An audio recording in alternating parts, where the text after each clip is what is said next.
નિકોલ વિસ્તાર એટલે કે પૂર્વ અમદાવાદમાં ઝડપથી વિકસતો વિસ્તાર કે જ્યાં હરેકને એવું લાગે છે કે નિકોલ વિસ્તાર એટલે એકદમ સારો, સુંદર અને મજાનો વિસ્તાર. પણ આજે પ્રી મોન્સૂનના નામે જ્યારે મોટા મોટા ભણગા ફૂંકતું હોય મ્યુનિસિપાલિટી કોર્પોરેશન, ત્યારે વરવી વાસ્તવિકતા શું છે એ તમને આજે બતાવવાનો પ્રયાસ કરીશું. વરસાદ 2 દિવસથી બંધ થયો છે, પણ અહીંયા જે પંચામૃત સર્કલ છે તેની હાલત શું છે એ તમને અમે પાછળના વિઝ્યુઅલમાં બતાવીશું. અને ત્યાંના જે સ્થાનિકો છે, દુકાનદારો છે, તે પણ અહીંયા બહાર આવ્યા છે આ સમસ્યાને લઈને. તો અનેક દુકાનદારો છે અને ત્યાંના સ્થાનિક છે, એની જોડે સીધી વાત કરીશું.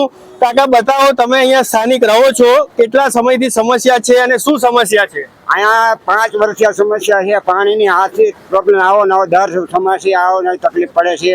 અહીં બાજુમાં સ્કૂલ છે, અહીંયા ક્યાંય નીકળાતો નથી, હલાતો નથી, એવું પહેલી કામણી પોલ ગાડીઓ બંધ પડી જાય છે, એક્સિડન્ટ થાય છે, બધી તકલીફ બહુ ફૂલ તકલીફ છે.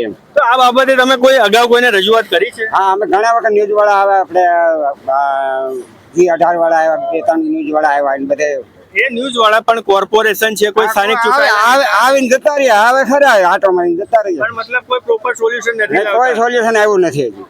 જેવી રીતે વાત કરીએ કે અહીંયા પ્રોપર જે સ્થાનિકો છે તે અહીંયા રહે છે, તેમનું સ્પષ્ટ કેવું છે કે અનેક વખત પ્રશાસન તેમજ શાસકોને ફરિયાદ કરી છે, રજૂઆત કરી, પણ કોઈ પણ જાતનું આ બાબતે ધ્યાન આપવામાં નથી આવતું. અન્ય પણ વરિષ્ઠ નાગરિકો છે, એમની સાથે પણ વાત કરશું.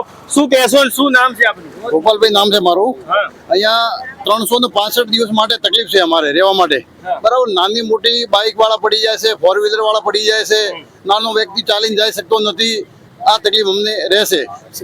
મ્યુનિસિપાલિટીને અમારી રજૂ છે કે આનું જલ્દીમાં જલ્દી સોલ્યુશન લાવે. આ બાબતે કેટલી વાર પહેલા રજૂઆત કોઈ કરી છે? 2-3 વખત રજૂઆત કરી છે વડીલ લોકોએ, એમે પણ સોલ્યુશન નથી. સોલ્યુશન આજ સુધી કોઈ નથી. અને આ તો પાણીની વાત છે, ચોમાસું પણ જે પ્રમાણે સૂત્રોની માહિતી પ્રમાણે કે આવી સ્થિતિ આખું વર્ષ હોય છે. સાચી વાત? 365 દિવસ રહે છે.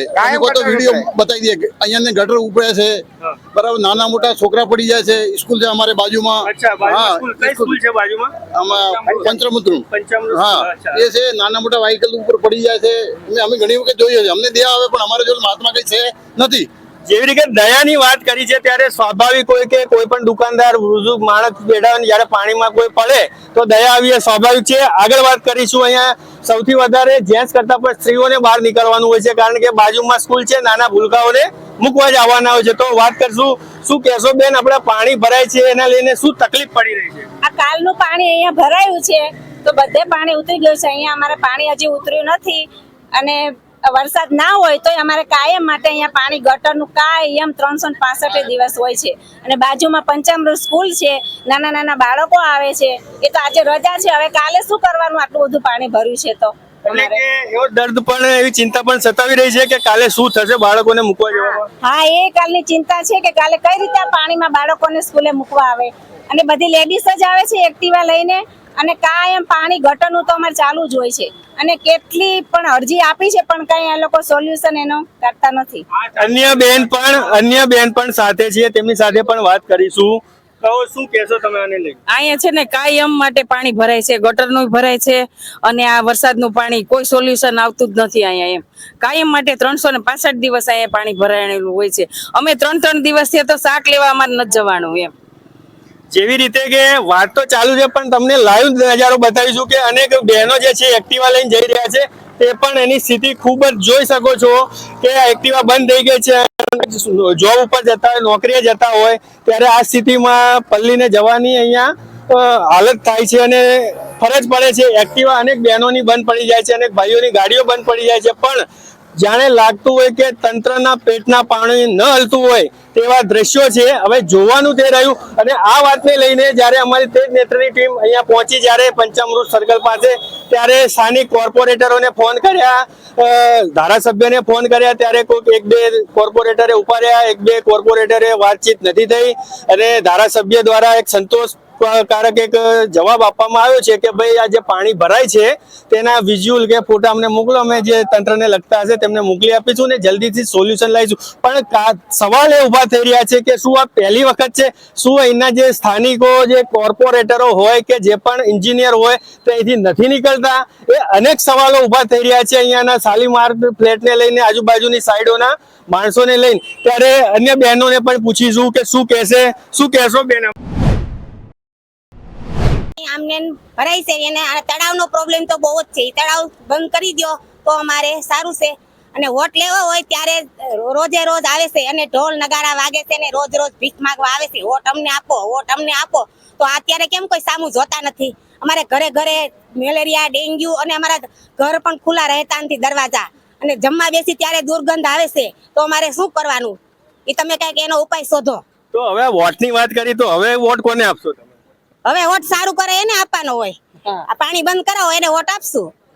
100% એવું? હા, 100%, 101%. નકર ઢોલ નગારા લઈને આવશે ને તોય નહીં આપી એમ.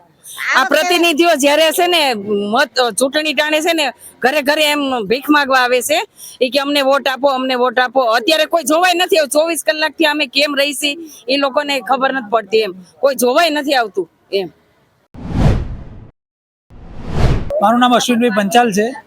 અહીંયા નિકોલ વોર્ડમાં હું રહું છું. આજે આ પ્રશ્ન લગભગ 4 વર્ષથી છે.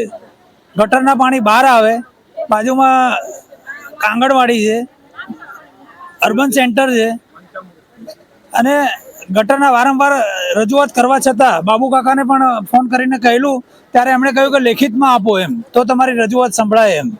એટલે બાબુ કાકા વોટ લેવા આવે એટલે એમને લેખિતમાં આપશે, પછી અમે લોકો વોટ આપીશું, બરાબર. બાકી અમે બહિષ્કાર જ કરીશું, ચૂંટણીનો બહિષ્કાર કરીશું.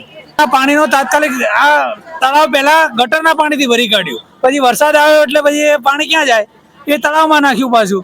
તો તળાવમાં હવે તળાવ અમારું આખું કોમ્પ્લેક્સની આજુબાજુમાં બધું તળાવ જ થઈ ગયું, રોડે તળાવ જ થઈ ગયો, તળાવ ઓવરફ્લો થયું છે. અમારા ફ્લેટમાં જો બધાને ઘરે ઘરે અત્યારે તાવ આવે છે, મેલેરિયા, ડેન્ગ્યુ ના તાવ. આના લીધે મચ્છર જતા નથી, બહુ જ તાવ આવે છે. કોઈ બહાર નીકળી નથી, બહેનો તો બિલકુલ બહાર નહીં. આ વાત પણ ખૂબ સત્ય છે કે આ ગટરના પાણીને લઈને જ્યારે પાણી ભરાઈ રહેતું હોય ત્યારે ડેન્ગ્યુ હોય કે અન્ય પાણીજન્ય રોગોનું ઉપસ્થિત થતી હોય છે, અને જ્યારે રોગચાળાનો ભરડો લેતો હોય છે. પછી જ્યારે વાત કરીએ કે ઘોડા છૂટી ગયા પછી તબેલાને તાળા મારવા જેવી વાત દર ફેરે પ્રશાસન કરતી હોય છે, કારણ કે આટલું બધું પાણી ભરાઈ જાય ત્યારે કોઈ કાર્યવાહી કરવામાં નથી આવતી. જ્યારે પતી જાય પછી કોર્પોરેશનની ટીમ ઘરે ઘરે જઈને કુંડા ખાલી કરાવે છે, એની બાબતે અવેરનેસ આપે છે, પણ જે ખરેખર જ્યારે પ્રથમ દ્રષ્ટિએ જે લાગે છે ખરેખર કામ કરવા જેવું તે કરવામાં ક્યાંક ને ક્યાંક આળસ કરતી હોય તેવું કોર્પોરેશન